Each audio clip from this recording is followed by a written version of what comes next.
The air above the Vance farm always smelled of rich earth, damp hay, and the sharp tang of wood smoke, a primal, honest scent that Elias Vance had inhaled since the day he was born. Now it was polluted by the smell of fresh asphalt and something sharper: entitlement. Elias, mid-40s and perpetually layered in faded denim, stood at the fence line separating his 20 acres of operational farm from the new development Oakwood Estates. His great-grandfather had bought this land in 1872. They grew heritage corn, raised free-range poultry, and until 6 months ago had lived in peaceful, if slightly dilapidated, isolation. Then came the HOA. The notice he held was the final straw, a neatly folded sheet of heavy, embossed cream paper. It wasn't just a threat. It was a deadline, stamped in aggressive crimson ink. Compliance required by 5 p.m. Tuesday. "We're not complying, Frank," Elias said, his voice flat as he spoke into the phone, the sound of hammering echoing from the new construction. Frank was his lawyer, a man whose specialty was probate, not property warfare. Compliance means tearing down the barn, paving the dirt road, and switching to ornamental, non-edible landscaping. It means destroying the farm. "I know, Elias, I know." Frank's voice crackled, thin and distant. "But we have to play by their rules." "The covenant is technically legal. They won the preliminary injunction on the grounds that your operation constitutes an unregulated commercial enterprise and visual pollution adjacent to protected residential zones. We filed the appeal, but the court date is 6 weeks away. You need to delay. Delay is failure, Frank. Every day I don't harvest, I lose money. Every day I don't feed the stock, they suffer. And every day I don't fight this. That woman wins." The woman in question was Brenda Caldwell, the newly elected, unopposed chairwoman of the Oakwood Estates Homeowners Association Board. She lived in a $2 million stucco monolith a quarter-mile away, a house that looked like a wedding cake built by a committee. Brenda, in Elias's mind, was a finely tailored virus, replicating bureaucracy and sterile conformity everywhere she touched. Elias hung up and gripped the split-rail fence, his knuckles white. The covenant, which she had somehow managed to retrofit over the entire area, even the historically agricultural tracts, was a legal razor blade. It mandated uniformity, silence, and most damningly, demanded the immediate cessation of all agrarian activity exceeding small, private herb gardens. He watched Brenda's silver Lexus glide silently up the newly paved street and stop precisely at the edge of his property line. She stepped out, dressed in a sharp lilac pantsuit, her blonde hair coiffed into a helmet of perfection. She carried a clipboard and moved with the unsettling confidence of someone who has never been told no in her adult life. "Mr. Vance," she called out, not walking toward him, but simply stopping where the perfect lawn met his uneven, tire-tracked soil. Her voice was synthesized honey and ice, designed to command without ever raising above a clipped mezzo-soprano. "Ms. Caldwell," Elias returned, crossing his arms. The sun was low, casting long, menacing shadows from the skeleton of his ancient grain silo. "I see you received the final notice," she said, tilting her head. She didn't look at him. She looked over his shoulder at the distressed wood of his century-old processing barn. "I'm here to confirm receipt and verify that the decommissioning process has begun."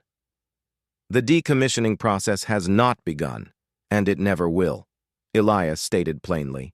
"I have a pending appeal. You know this." Brenda gave a small, chilling laugh, a sound like dry leaves skittering across pavement. "The appeal is frivolous, Mr. Vance. It's a stalling tactic. We are not interested in stalling. We are interested in preserving the value and aesthetic integrity of Oakwood Estates. Your eyesore is a blight." She emphasized the word eyesore with surgical precision. "This blight fed your ancestors," Elias shot back, stepping over the fence rail. "It was here before the first foundation stone of your subdivision was poured." "You bought a house next to a farm, Brenda. That's not my problem."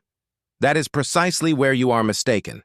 We purchased lots with the understanding that this area would be properly developed. Zoning changes were approved. Furthermore," she adjusted the papers on her clipboard, not looking up, "your chickens wandered onto Mrs. Peterson's lawn this morning. That is a direct violation of Section 4B, livestock containment.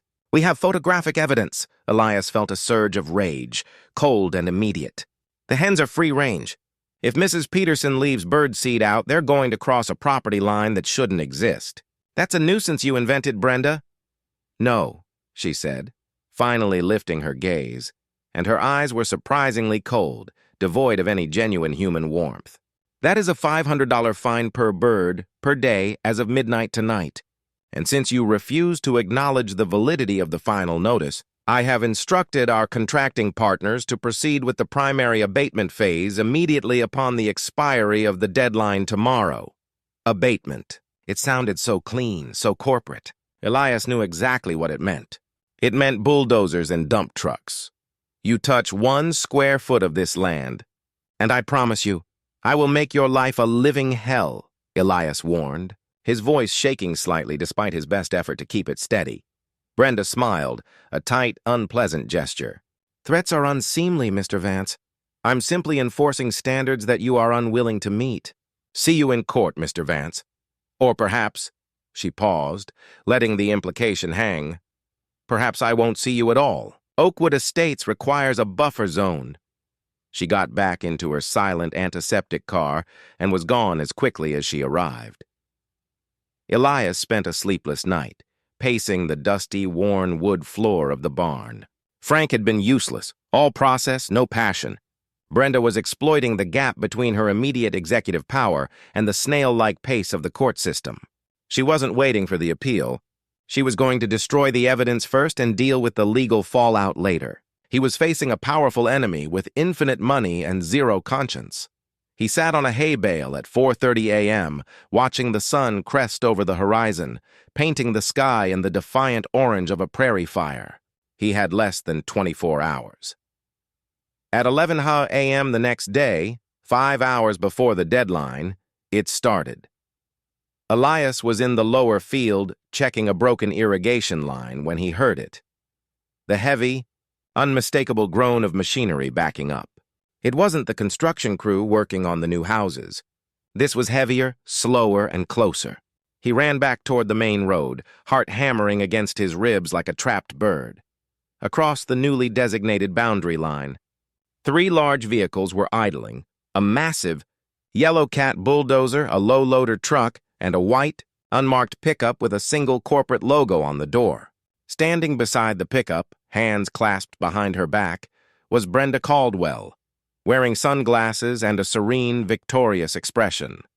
She was flanked by 2 burly men in hard hats, clearly security. The contractor, a thick-necked man with a 5 o'clock shadow, was already lowering the ramp on the low loader. "You're early, Brenda," Elias shouted, scrambling over the fence. "The deadline is 5:00 p.m. Brenda didn't flinch. She just pointed toward a different paragraph on her clipboard. The final notice states, abatement may begin up to 6 hours prior to the specified deadline for preparatory staging and perimeter reinforcement. The work begins now. Mr. Vance, the first step is clearing the obstructive vegetation along the fence line.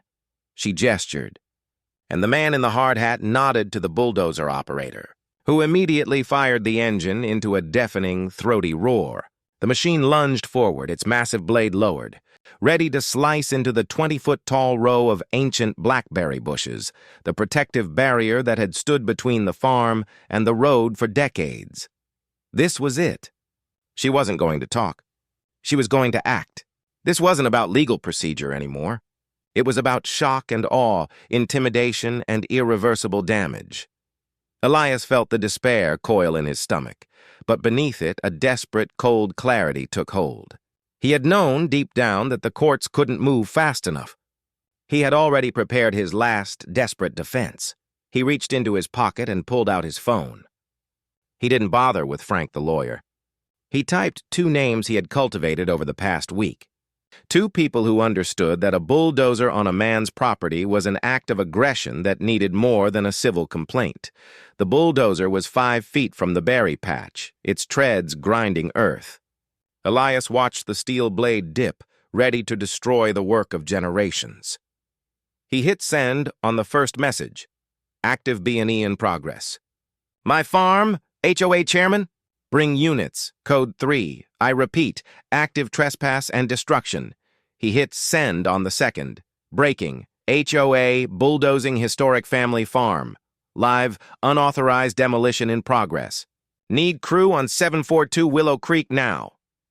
Brenda watched Elias, a look of bored pity on her face. You should step back, Mr. Vance. This equipment is dangerous. Elias didn't move. He stood, arms spread, directly in front of the line of fire. He heard the siren first, a distant, thin wail that rapidly grew into a high-pitched scream. Brenda frowned, slightly perplexed. The contractor paused the bulldozer. Then from the opposite direction, an entirely different sound arrived. The urgent, chaotic blast of a news van's air horn, followed by the screech of tires as a large vehicle, clearly marked Channel 8 News action coverage, slid to a stop just down the road. 2 seconds later, a marked sheriff's CR.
think this solves anything? You think a few minutes of local news coverage can stop a legally binding covenant? You've just moved this from a nuisance fine to an all-out war.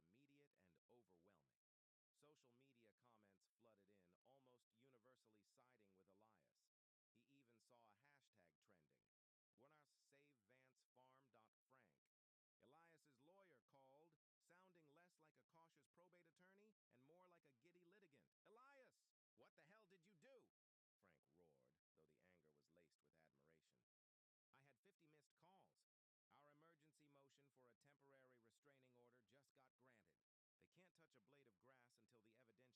immediate and overwhelming. Social media comments flooded in, almost universally siding with Elias. He even saw a hashtag trending, #WannasSaveVanceFarm.Frank. Elias's lawyer called, sounding less like a cautious probate attorney and more like a giddy litigant. Elias, what the hell did you do? Frank roared, though the anger was laced with admiration. I had 50 missed calls. Our emergency motion for a temporary restraining order just got granted. They can't touch a blade of grass until the evidentiary hearing next week. You bought us time, buddy. More than time. You gave us leverage. Leverage based on public opinion, not law, Elias cautioned, sitting on the porch swing, the evening quiet, a strange, unnerving relief. Doesn't matter. Brenda Caldwell just went from an HOA board chair to the Karen who tried to bulldoze a farmer on live TV. Her legal team is going to be spending the next week doing PR triage. But we need to use this time. Tell me about the covenant, Elias. Everything. Why is this technically legal? Elias spent the next 2 hours on the phone, detailing the history. 6 years prior, the original developer, sensing the area's suburban sprawl potential, had used a quiet legislative maneuver to rezone the adjacent land as planned unit development and created the HOA with the intention of buying out Elias's farm cheaply. Elias, stubborn and poor, had refused. The covenant, buried in hundreds of pages of legal jargon, contained a clause that was meant to force a sale by rendering the farm economically non-viable, the aesthetic uniformity standard, which essentially banned agricultural activity that wasn't ornamental. There must be a weakness, Frank insisted. A grandfather clause, a historical exemption. Something that predates the PUD zoning. I've looked, Frank. My parents fought them 10 years ago and failed. The only thing that got me out of the last fight was a clause stating the HOA couldn't interfere with pre-existing, documented commercial contracts. But all my local contracts are small time now. Farmers markets, local restaurants. Nothing big enough to scare them. Meanwhile, in her sterile, perfect house, Brenda Caldwell was losing her composure. Her husband, Richard, a man who dealt in high-risk commercial real estate, was pacing the living room, his face pale with fury. You've jeopardized the entire Oakwood development, Richard snapped, tossing his phone onto the court's countertop. My investors are calling. The headline is HOA harassment. The stock in the development trust just took a 2-point hit. Why the hell did you move 3 hours early? I wanted to present them with a fait accompli. Brenda spat, gripping a crystal glass so tightly her knuckles hurt. The contractor assured me they had a legal clause for staging. Elias is a peasant. He shouldn't be able to paralyze a multi-million-dollar development with a few phone calls to a local sheriff. He didn't call the local sheriff, Brenda. He called the media.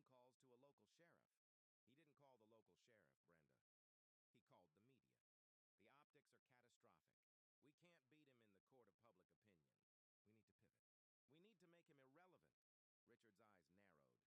returning to her eyes. What do you mean? The farm is old, isn't it? It relies on shared easements and access. The original zoning deal gave the HOA control over the well and the main access road, remember? We let the farm use the well for non-irrigation purposes as a courtesy, but that well sits entirely on HOA-designated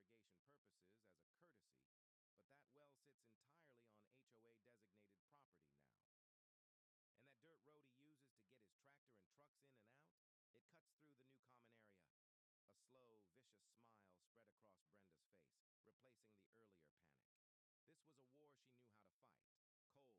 This was a war she knew how to fight. Cold, legal, bureaucratic. No cameras, no mud, just signatures and infrastructure.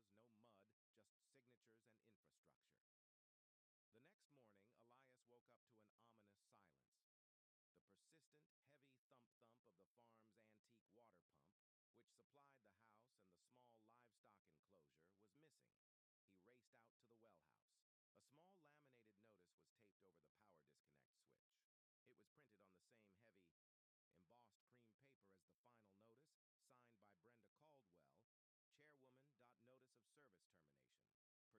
to the Oakwood Estates, Homeowners Association Covenant, Section 7D. Provision of shared utility access is hereby suspended for the property located at 742 Willow Creek, effective immediately due to persistent violations of Section 4B, livestock nuisance, and Section 3A, aesthetic degradation. Access to potable water and all utility infrastructure provided by the HOA is ceased. Pending full and certified compliance, Elias stared at the notice, his jaw tight. Not the bulldozer, not the fines. Water. A slow, agonizing siege that would cripple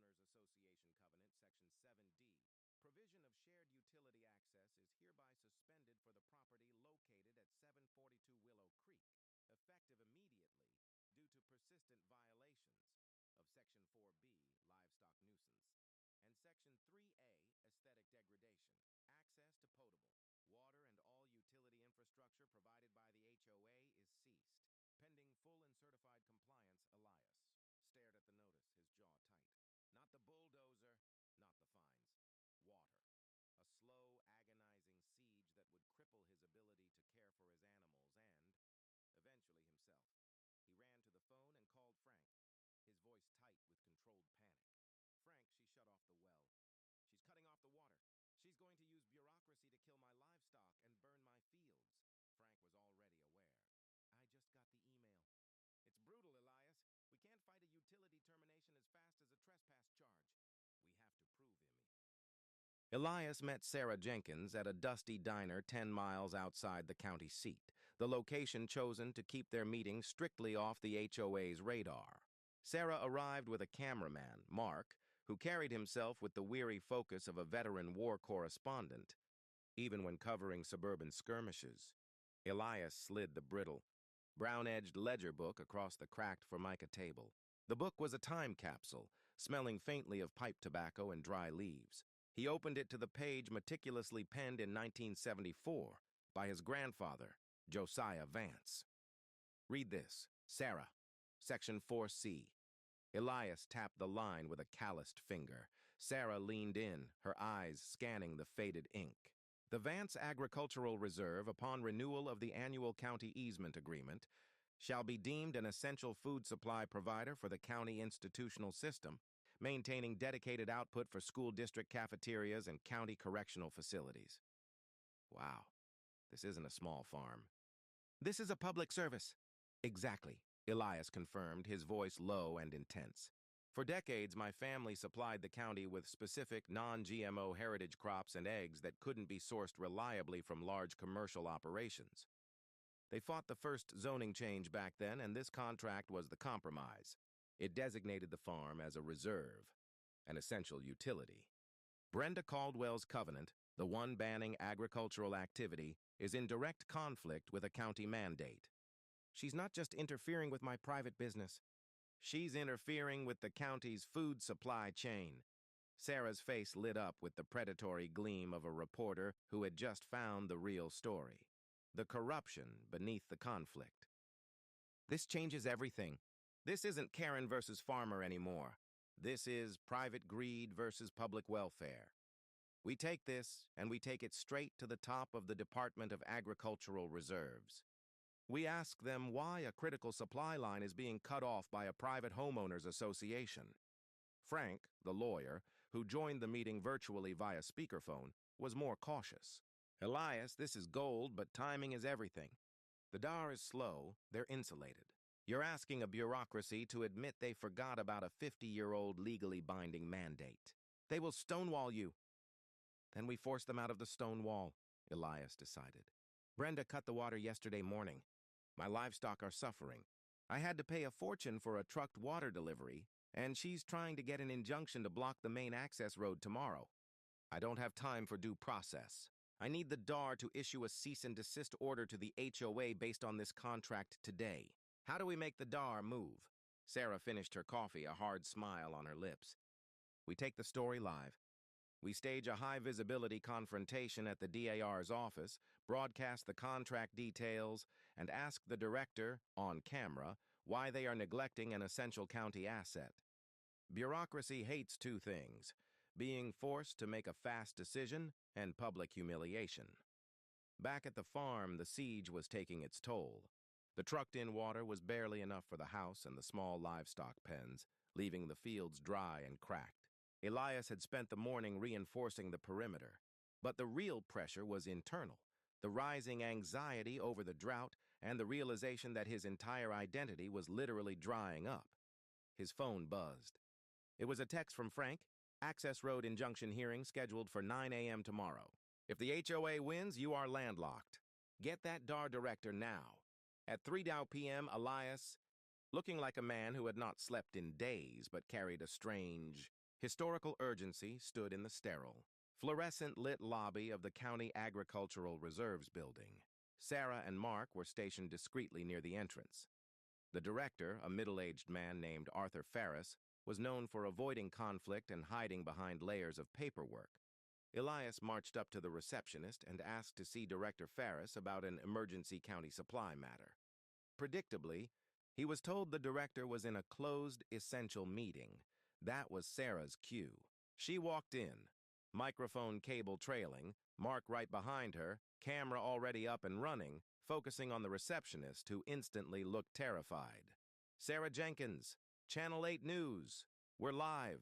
We're here with Elias Vance, owner of the Vance Agricultural Reserve. We need to speak to Director Ferris immediately regarding the ongoing and illegal interference with a critical county food supply contract, dated 1974. Sarah spoke with the aggressive clarity of live news, her voice echoing in the quiet office. Chaos erupted. Phones started ringing off the hook. A security guard rushed over, looking bewildered. Just as the guard reached them, the director's office door opened, and Arthur Ferris, looking pale and furious, emerged. "What is the meaning of this? You cannot film in a county office," Ferris demanded, shielding his face from the camera's glare. "Director Ferris, great to see you," Sarah said, pivoting, shoving the mic toward him. "We are reporting live on the crisis at the Vance farm, which, according to this notarized 1974 county contract, is an essential food supply provider. Can you tell us why your department has allowed the Oakwood Estates HOA, led by Brenda Caldwell, to illegally cut off the water and threaten to close the access road to this critical asset? Is the county willing to risk a food shortage because of a private aesthetics dispute?" Ferris sputtered, caught entirely off guard. That document is ancient history. Those contracts are inactive. The county sources its supply through commercial vendors now." "Inactive, Director?" Elias cut in, stepping forward, the ledger open in his hands. "The contract clearly states that renewal is automatic unless the county provides written notice of termination, which they have not. Furthermore, the contract explicitly forbids any adjacent third-party land development from interfering with operations. Director Ferris, you have the legal power, under the terms of this contract, to issue a cease-and-desist order to the Oakwood Estates HOA immediately. Will you uphold a binding county agreement, or are you complicit in helping a wealthy real estate investor silence a historic farmer?" The pressure was visible. Ferris looked at the camera, then at the ledger, then back at the panicked faces of his staff. He knew stonewalling on live TV would be disastrous. Finally, he cracked. He pointed a shaking finger at the ledger. "Bring that document to my office. We will review the status immediately. But if it is legitimate, then yes, the county will, of course, uphold its legal obligations." The declaration, the promise that the county would uphold its obligation, was the win Elias desperately needed. Within an hour, Frank had leveraged the soundbite and a copy of the ledger to file an addendum to their TRO motion, arguing that the HOA's actions constituted illegal interference with a county-mandated utility. Back at her home, Brenda Caldwell watched the clip replay on her husband's massive wall-mounted screen. Her face was past fury. It was a granite mask of contained venom. Richard, the real estate developer, was dialing furiously. "The idiot Ferris! Uphold its legal obligations! He just gave the farmer the nuclear option. That contract voids their covenant entirely. We can't win the evidentiary hearing now, not with the county breathing down our necks." Brenda finally spoke, her voice dangerously quiet. "We stop him from getting to the hearing. The injunction for the access road is tomorrow, but the real hearing for the TRO addendum isn't until Friday. If Elias Vance is discredited, or better yet, if the physical proof of his operation disappears, the whole argument collapses." "What are you suggesting?" Richard asked, wary of his wife's sudden shift from administrative warfare to something darker. "He secured a water delivery, right? Via the road. He needs that road tomorrow to meet the deadline for his produce delivery, which is the only thing validating his essential status. If he can't get his harvest out, and he can't get his equipment in, the county will lose interest." Brenda walked to the window, staring out at the distant dark silhouette of Elias's farm. "The injunction hearing is at 9 a.m. The road is still legally open until the judge signs the order. Richard slowly understood. You want to close it? Illegally. The contractor's bulldozer is sitting idle right on the edge of the common area, Brenda whispered, a cold, triumphant light in her eyes. It's 2 tons of immobilized metal.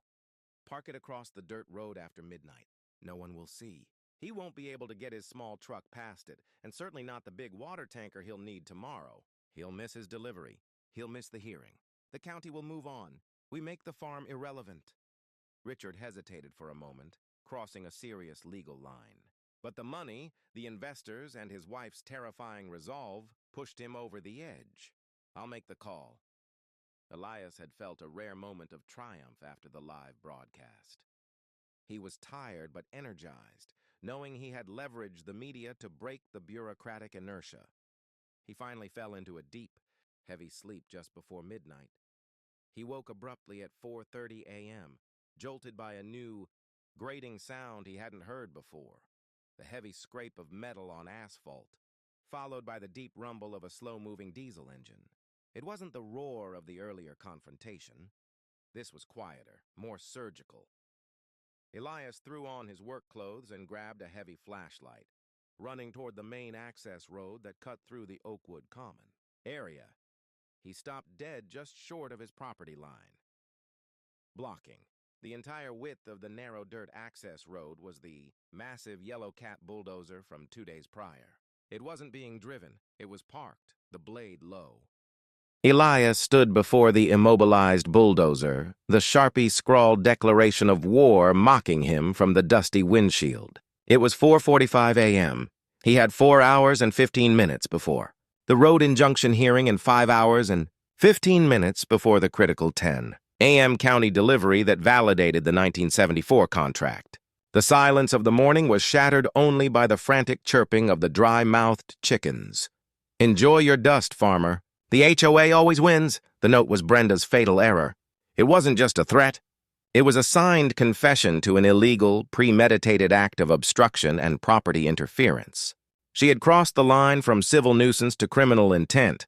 Elias needed 2 things, a quick way out and immediate, irrefutable documentation of the crime. He didn't hesitate. He pulled out his phone, bypassing his lawyer and calling the person who could move faster than any court order. Deputy Reynolds. Deputy Reynolds. This is Elias Vance. I know it's early, but I need you out here immediately. The HOA chairman, Brenda Caldwell, has illegally obstructed the primary public access easement, leading to my property with a bulldozer. I mean the actual machine, intentionally parked and disabled. This is now a physical barricade, not a legal dispute. She left a note claiming responsibility. I have a court hearing at 9 a.m. and a mandated county delivery at 10 a.m., which I cannot meet if this machine isn't moved. Reynolds, always professional, sounded wide awake. Vance, that's felony obstruction of an easement, especially if it impedes a commercial operation. Do not touch the equipment. I'm routing a unit now, but I'm coming personally with the camera and evidence kit. Next, Elias called Sarah Jenkins at Channel 8. Her response was instant. A bulldozer barricade? The sheriff's on site? Elias, that's better than yesterday. We're rolling Code 3. This is proof of malicious intent. The cavalry was coming, but they couldn't move 10 tons of immovable steel fast enough to get his delivery truck out. The bulldozer was a mountain. Elias ran back toward the barn, his mind racing through the property boundaries. The main access road was out. But decades ago, before the subdivision, the far western edge of his property bordered an old, abandoned county drainage right-of-way, a strip of land that was nothing more than thick scrub and fallen timber now. He didn't need the wide commercial delivery truck. He only needed the produce to get to the county and himself to the courthouse. He raced to the back 40, grabbed his old rusted chainsaw, and found his ancient beat-up, half-ton pickup truck, the one he usually only used for hauling firewood. If he could clear a path wide enough for the small pickup through the overgrown boundary line and onto that neglected county strip, he could bypass the HOA's entire property. For the next 2 hours, the silence of the pre-dawn was replaced by the frantic roar of the chainsaw. Elias worked in a desperate, muddy frenzy, hacking at decades of overgrown wild cherry and briars. Sweat poured down his face, mixing with the dust. He knew he was destroying his own fence line, but survival demanded it. Every second was a debt against his delivery time. At 8:30 a.m., Deputy Reynolds and her colleague, along with Sarah Jenkins and Mark, arrived at the main access road. The scene was precisely as Elias described. The massive cat, blade buried, the aggressive Sharpie note displayed, and the twin concrete planters cementing the obstruction. Deputy Reynolds was grim. She immediately started taking high-resolution photographs, logging the exact coordinates and time-stamping the illegal roadblock. Sarah Jenkins, mic in hand, stood before the barricade, her voice hushed but ringing with condemnation. This is the Oakwood Estates HOA's response to a county mandate, after the Department of Agricultural Reserves confirmed the Vance Farm as an essential food supply provider.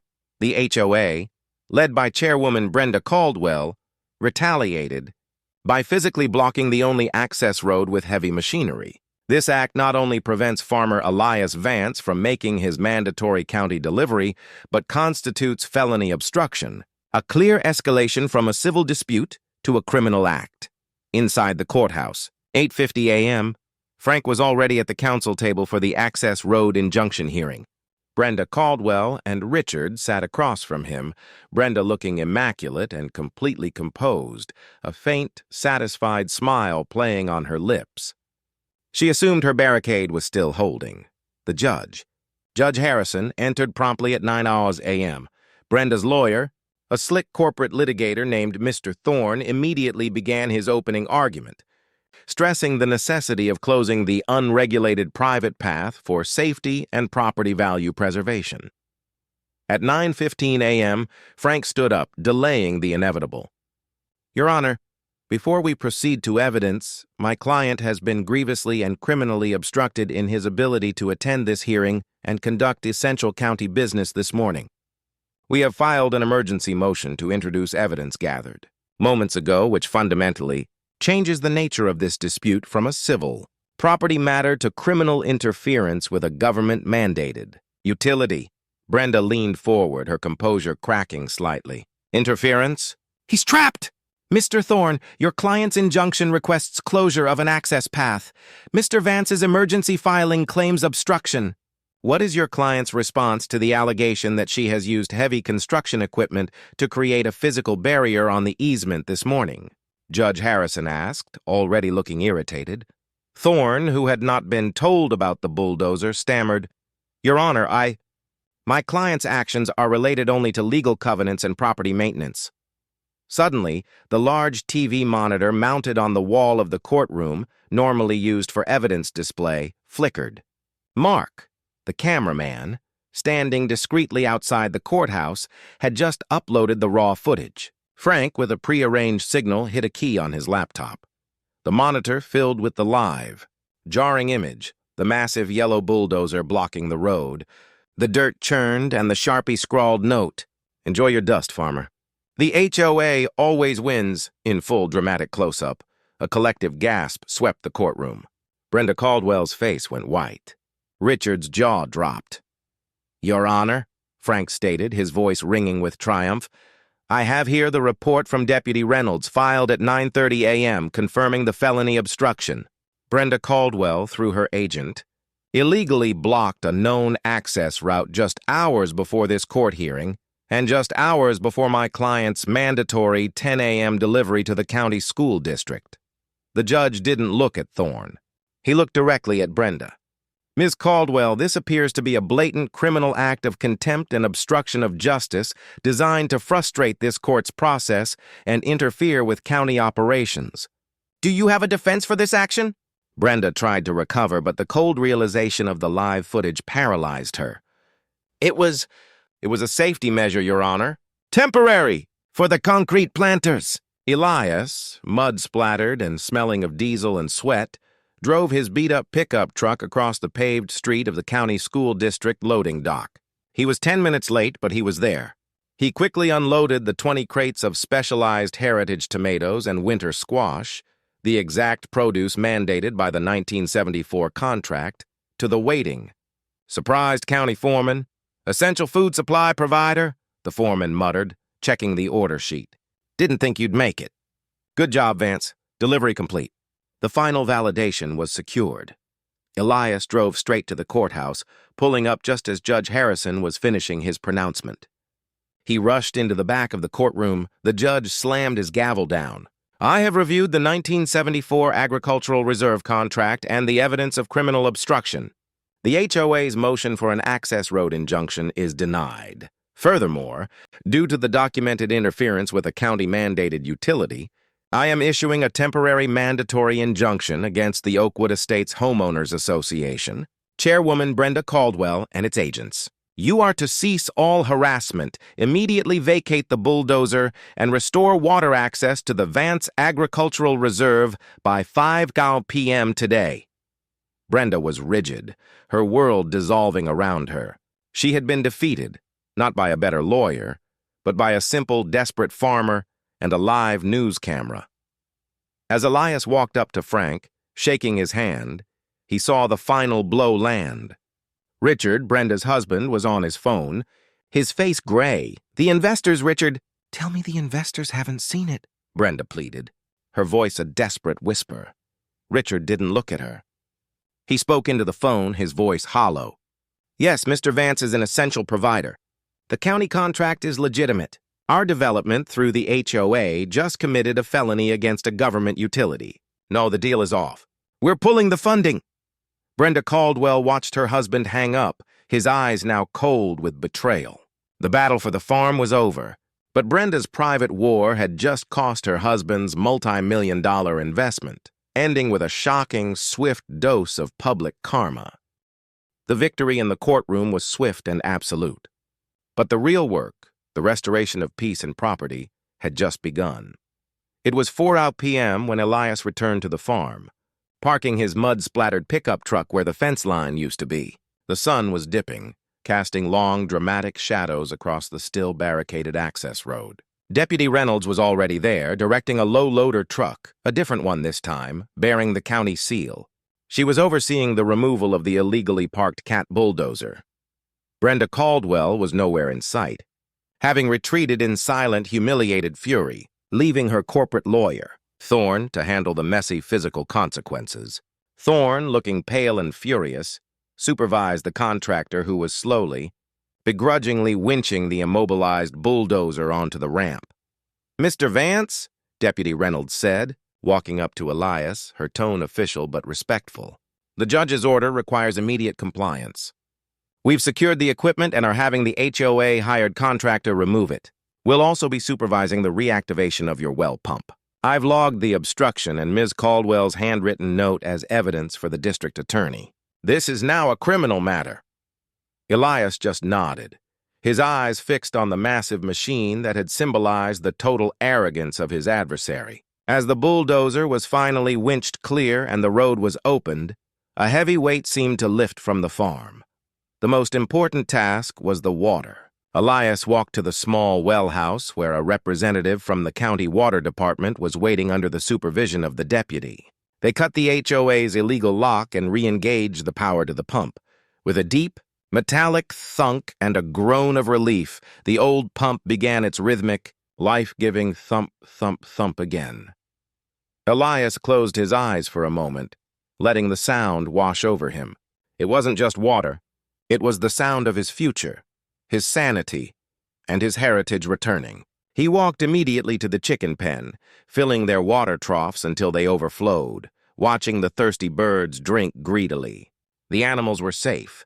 That evening, the local news ran a massive follow-up. The headline across Channel 8 was devastating. HOA chair charged with felony obstruction after bulldozer barricade. Judge upholds farmer's century-old county contract. The footage of the bulldozer being towed away, contrasted with the image of Elias feeding his chickens, painted a picture of clear-cut justice, the final. Painful reckoning for Brenda Caldwell arrived swiftly. The very next morning, Elias received an email from Frank forwarding a formal emergency notice. The Oakwood Estates HOA board, facing the disastrous loss of their primary development funding, thanks to Richard's investors pulling out, and the threat of severe county fines and potential civil lawsuits from homeowners whose property values were Tanking due to the bad publicity had held an emergency, overnight electronic vote. Brenda Caldwell was not just removed as chairwoman. She was banned from holding any future position on the board. The notice was signed by the interim chairman, a meek, retired accountant who was clearly terrified but relieved to be enacting justice. The real blow came 2 days later. Brenda was served with an arrest warrant for felony obstruction of justice and interfering with a county utility. The district attorney, sensing the massive public appetite for accountability, was making an example of her. Elias was sitting with Frank in the lawyer's office when the news broke online. Richard Caldwell had filed for an emergency, non-contested divorce, citing irreconcilable differences and significant financial damage to joint assets resulting from negligent and criminally liable actions. Richard, the real estate mogul, was cutting his losses, sacrificing the wife who had almost ruined his multi-million-dollar venture. Brenda's war on the farmer had cost her everything: her power, her reputation, her marriage, and her freedom. She's out of a job, out of a marriage, and facing jail time, Frank said, leaning back, the tension finally leaving his shoulders. That's about as much karma as I've seen delivered by a civil court in 20 years. The HOA is neutralized, but the contract is still technically subject to bureaucratic review, Elias pointed out, ever the pragmatist. How do we make sure a new Brenda Caldwell doesn't spring up next year? For the next 3 weeks, Elias worked tirelessly with Frank, Sarah Jenkins, and, surprisingly, the now eager-to-cooperate Director Ferris from the Department of Agricultural Reserves. The media pressure had been a game-changer. Director Ferris, realizing the historical significance and the PR benefit, agreed to a major legislative move. They used the momentum to draft and pass a local ordinance, the Vance Agricultural Reserve Protection Act, which officially codified the 1974 agreement into modern county law.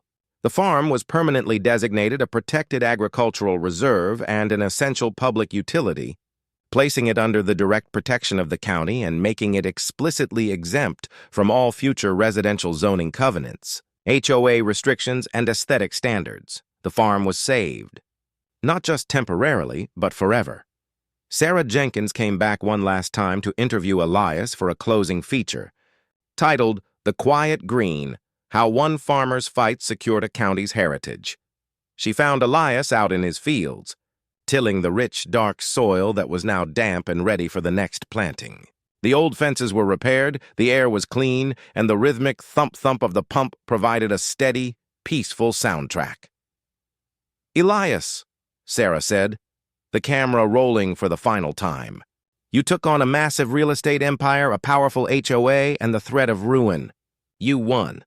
What's the lesson here? What changed the tide?" Elias leaned on his hoe, looking out over the restored green fields. He was tired, but the exhaustion was the good kind, the result of honest labor, not panicked fighting. "The law is a tool," Elias said, wiping sweat from his brow. "And bureaucracy moves slow. But people move fast. When they came for my farm, they stopped seeing me as a farmer and started seeing me as a problem to be erased. The moment I brought the sheriff and the news crew, I forced them to see the farm for what it is. Not an eyesore, but the public's food, the public's history. You can't bulldoze something that belongs to everyone." He paused, a genuine deep smile finally cracking his face. "And," he added, looking directly into the lens, his voice quiet but firm, "some people, when they get that much power, they forget that the only thing holding them up is paper. You push too hard, you cross the line, and paper burns fast, especially when you try to fight the dirt." Elias turned back to his field, bending to inspect a young tomato shoot. The camera slowly pulled back, showing the humble, flourishing farm, the heart of the county, now permanently shielded by law, surrounded by the perfectly manicured, quiet but utterly defeated community of Oakwood Estates. The battle was over, and the only sound left was the beautiful, life-affirming rhythm of the old well pump.